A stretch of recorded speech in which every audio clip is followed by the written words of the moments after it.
Stay tuned. Coming up on this episode, I discuss how preconception can impact your situational awareness and high-risk decision-making. But first, let's pay the bills. Today's episode is sponsored by Midwest Fire. For more than 20 years, Midwest Fire has been manufacturing high-quality tankers, tanker pumpers, and fire rescue vehicles in the United States and Canada. Keeping firefighters safe while enhancing their capabilities is what they do best. To learn more, go to MidwestFire.com. Hello and welcome to episode 270 of the Situational Awareness Matters show. I am your host, Rich Gassaway. The purpose of this program is to help improve situational awareness and high-risk decision-making for individuals and teams who work in high-stress, high-consequence, time-compressed environments with changing conditions. The SAMatters mission is simple. We want to help you see the bad things coming in time to prevent bad outcomes. I'm coming to you today from my office in St. Paul, Minnesota, having just returned from delivering a situational awareness program in Buckley, Washington, and 3 situational awareness programs for the Washington Fire Chiefs Association annual conference in Kennewick, Washington. Today's feature segment is brought to you by SimsUShare. SimsUShare is a simple and affordable way to help you develop and practice situational awareness skills. You can quickly build sims from your own photos and simulate almost any kind of incident, including active threat scenarios. And the new SimsUShare Command Training Center now lets you conduct multi-company drills over the internet, so you can even run drills while the companies stay in the station. Check them out at SimsUShare.com. Okay, let's jump into today's feature segment where I discuss how preconception can impact situational awareness.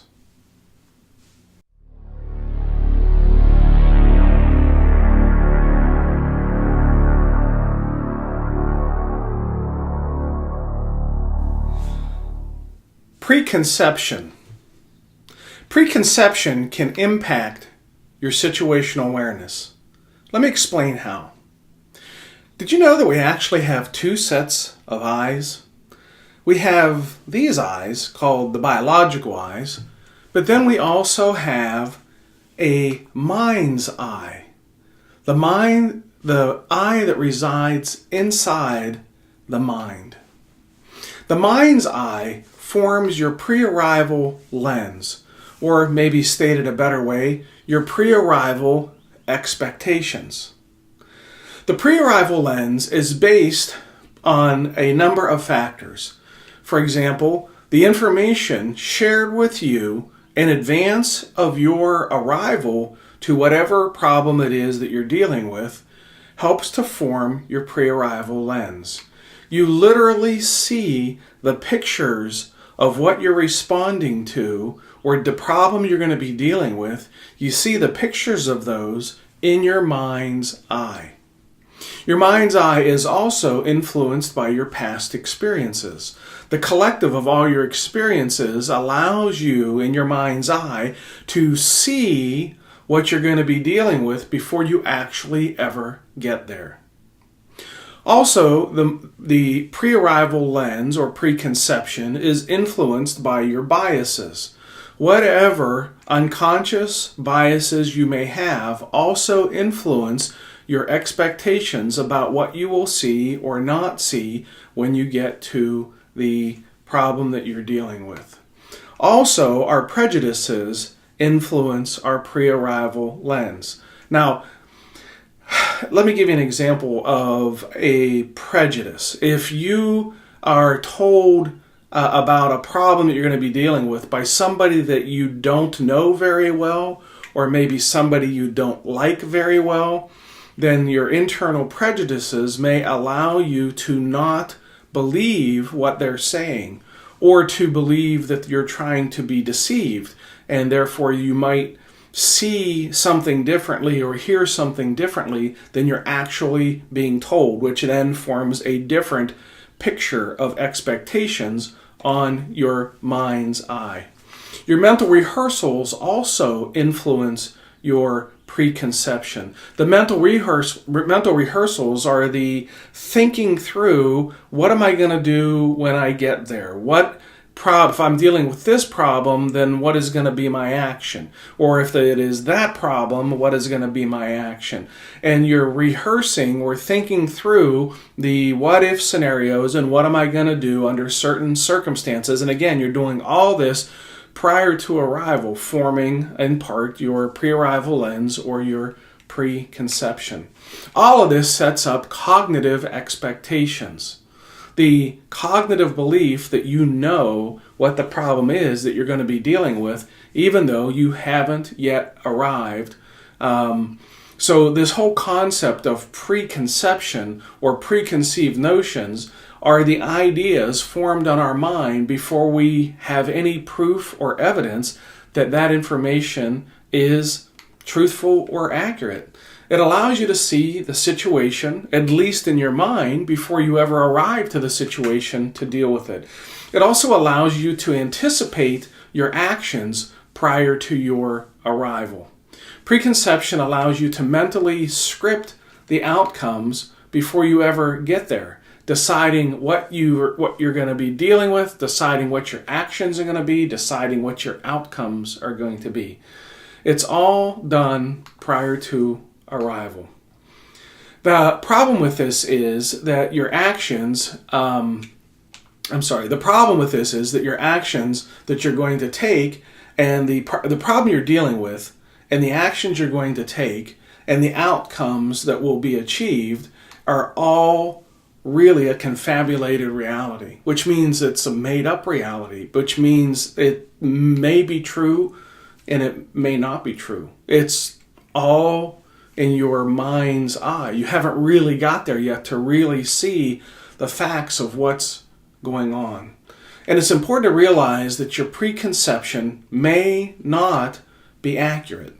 So here's some tips and hacks on how to deal with the potential consequences of an inaccurate pre-arrival lens or inaccurate preconception. 1. Conduct an original size-up. When you arrive on the scene of whatever the situation is that you're dealing with, set aside your preconceived notions, your pre-arrival lens, and conduct your own original size-up, gathering for the first time the true facts and data of what is happening. Avoid making premature decisions. In other words, avoid making the decisions about what you're going to do or the pre-conclusion of what the outcome is going to be of what you're going to do until you actually get there and see what the problem is. Once you get on the scene of whatever the problem is you're dealing with, ask yourself, is this what I expected to be happening? And if it isn't, then ask yourself, what's different about this situation than the one that I had preconceived in my mind?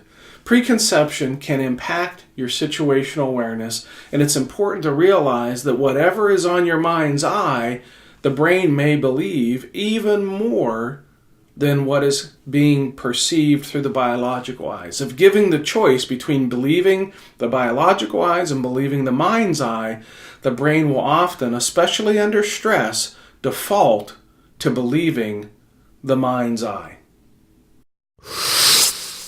If you've been listening to episodes over the past couple of months, you've heard me mention that this is our 5th anniversary and we're doing a giveaway to celebrate it. Well, as you might have heard me say, little did I know there are rules and laws that must be followed when you're doing a giveaway. And as it turns out, I can't just give stuff away. In fact, I can't even call it a giveaway because that's not a legal term. We have to call it a sweepstakes. So we're having a sweepstakes, and I'm learning a lot about how to have a sweepstakes, including the rules and disclosures that we have to do, and if you want to do it legally, and of course we want to do it legally, which unfortunately means there's going to be some delay and a process and rules and all the crap I would have rather had avoided, but I can't. So stay tuned. The good news is the prizes that we're giving away, having a sweepstakes for, and our sponsors and supporters have grown to more than $2,000 in value. The Situational Awareness Matters show launched in 2014 with a purpose to give a platform to those who've had near-miss events to share their stories. When I'm on the road delivering situational awareness programs, I often have the attendees tell me about their near-miss events that they've had, and they shared some amazing stories. And it's stories like those that inspired me to launch this podcast in the first place, so those stories could be shared with a bigger audience. That's you. The Situational Awareness Matters show, podcasted as SAMatters Radio, and the companion video program SAMatters TV channel on YouTube, along with other videos that we have posted there, and the podcast downloads, have been downloaded more than 800,000 times. And I am so thankful for your support on that.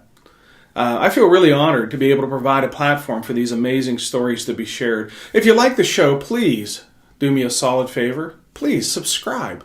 It's free. For the audio version of the show, it's SAMatters Radio on any podcast player, iTunes, Google Play, Stitcher Radio, iHeartRadio. For the video version, it's SAMatters TV on YouTube. If you find value in the show, I'd really appreciate it if you'd give the show a rating and write a review. Your ratings and reviews help others to find the show, and more importantly, your feedback inspires me to want to work harder for you. Since 2007, Situational Awareness Matters instructors have helped more than 1,300 organizations and trained more than 80,000 individuals to improve high-risk decision-making, including first responders, industrial workers, military personnel, business leaders, medical professionals, utility workers, highway workers, public transportation operators, aviation workers, oil refinery, process operators, and more. If you or someone you know works in a high-risk, high-consequence, decision-making environment, we're here to help improve your safety and your survival, and to help you accomplish the most important mission of all, and that is to go home to the ones who love you. I think Rich's ability to connect with any crowd, that's a gift that he has, and it's easily transferable. This is the second or third time that I've heard him speak. There's some teeth to the information that he brings. It's been really good. Good mixes. He knows when to throw in a joke here and there to get you back involved. Some tools. I'm a new lieutenant, so very, very interesting. And some of these things I can take back to the station and use with some of the new firefighters I have on my crew. Something to get you thinking about your job more, big picture type stuff. I've seen him before. A good review for sure. I have heard him before, yes. After he speaks, there's usually an enlightenment because now they're more aware of what's going on around them and what they're experiencing as they respond to calls. He's very, very knowledgeable. I'm enjoying it so far. And that intuition, that's a big one. The video that you just showed up here, we're getting a lot out of this. I think this is a really good seminar, especially for new people and old. But I think it's very informative. This talk gives us more ammunition to do all three. They're relatable to what we have experienced or very well could experience, so he makes it easy to let the knowledge sink in. I mean, it's awesome. A lot of stories you can usually relate to yourself and calls you have been on, aha moment. Like, he just helps you focus on picking out the right things. It's awesome. It's a refresher and keeps my eyes open. It's good stuff. If people listen to the message that he has, it's an incredible message delivered by a very compassionate person. Strategy and tactics are going to always change. Situational awareness it doesn't change. It's always there. He's got some good stories to tell, and he's very thorough with his stories, and it's interesting listening to him. Very clear speaker, and he talks on our level because he's been there, he's been in the trenches. I think he's doing well, and I'm looking forward to the second half.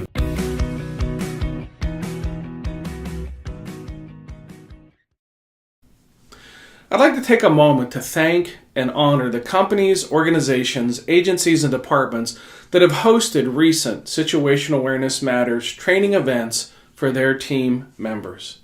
The Scott Township Fire Department in Evansville, Indiana. The Maryland Fire Chiefs Association. Flight Bridge ED Fast 19 Conference. The Buckley Fire Department. The Washington State Fire Chiefs Association. Now, if you're interested in where we're going to be upcoming, Here's the schedule. On May 31 to June 2, we will be at the Safety Institute Conference in Broken Arrow, Oklahoma. June 5 through 13, we'll be at the Syncrude Canada Oil Refinery in Fort McMurray, Alberta. June 15th, I'll be at the National Volunteer Fire Council Summit in Portland, Oregon. June 17th, I'll be at the National Fire Protection Association Conference in San Antonio, Texas. June 18th, at the Itasca County Emergency Communications Center, doing a program for communications professionals in Grand Rapids, Minnesota. June 24 and 25, at the Odessa Fire Department in Odessa, Texas. July 11 and 12, I'll be doing a program at an industrial facility in Wisconsin that we are keeping their identity confidential for now. June 15 to 16th, the Southeast Texas Regional Advisory Council EMS Committee training seminars in Houston, Texas. July 24 and 25, the United States Air Force Academy in Colorado Springs, Colorado. July 26, the North Metro Fire District in Broomfield, Colorado. And July 31, the Evans Fire Department in Evans, Colorado. If you want to see the locations of all the upcoming events, just head over to the SAMatters.com website, and the schedule is under the Training Programs tab on the top of the homepage. If you're interested in hosting a program, just click the Contact Us tab on the top of the SA Matters homepage, and I will give you a call. If you want to become part of the SA Matters community of learners, there's several ways you can do that. Just check the show notes on how to get connected with us by signing up for our monthly newsletter, by subscribing to the podcast, by subscribing to the YouTube channel, and how to follow us on the social media channels of Facebook, Twitter, LinkedIn, and Instagram. There we share ideas about how to improve situational awareness, how to make better decisions under stress, and how to improve the skills of critical thinking and resilient problem solving. Well, that's it. Episode 270 of the Situational Awareness Matters show is complete. Thank you to our platinum sponsor, Midwest Fire. Thank you to our feature segment sponsor, SimsUShare. Thank you to our associate sponsor, Chief Miller. Thank you to all the companies, agencies, organizations, and associations that have hosted Situational Awareness Matters training programs. Thank you to all the organizations that have hosted the live stream training programs where I come to your organization live via the internet to train your members. That's a really affordable way to get the training. Thank you to the more than 3,000 students and graduates of the highly acclaimed Situational Awareness Matters Online Academy. The feedback I receive from the Academy graduates is just amazing and very humbling, and I thank you for that. And most importantly of all, thank you, the listeners and the viewers of this show, for sharing some of your valuable time with me today. I really appreciate your support of the SA Matters mission. Be safe out there, and may the peace of the Lord and strong situational awareness be with you always. You've been listening to the Situational Awareness Matters radio show with Dr. Richard B. Gassaway. If you are interested in learning more about situational awareness, human factors, and decision-making under stress, visit SAMatters.com. If you are interested in booking Dr. Gassaway for an upcoming event, visit his personal website at richgassaway.com.